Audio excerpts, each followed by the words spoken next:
How I Became a Board Game Designer, Part 2, the Primary Maths Game Challenge. My mum was a professional tutor at Homerton College in Cambridge. Homerton College is a teacher training college and she specialised in maths. Maths is one of those areas that a lot of primary teachers aren't very comfortable with. It's often their weakest subject. And she knew that teaching children is the same as teaching teachers, that if you can do it through games, they're going to learn a lot better. So one of the things that she did was she had this maths challenge which she would run every year to design your own board game. And all of her trainee teachers would create their own maths board game, and we, her children, would get to test them all.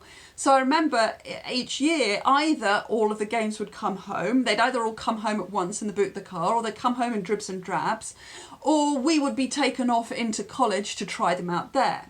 And I think it really mattered to her what we thought, because she knew that the user experience, the end, how much you want to play a game, is directly related to how much you're going to learn from it. If you are engaged in the game, if you want to play, you're going to play it more, and you're going to want to you'll learn stuff from doing that.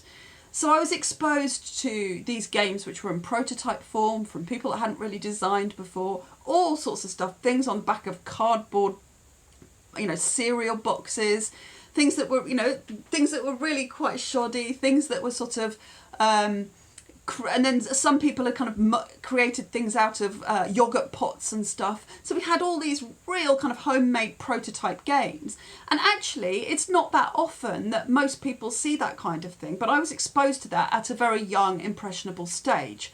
And I was expected to critique these things and say what I liked and what I didn't like and why. So it got me pretty early on into an analytical frame of mind where I was looking at games and saying what I thought was good and what I thought wasn't good. And it also got me to understand, a game can be a game and a really fun, brilliant game, even if it's just on the back of a cereal packet.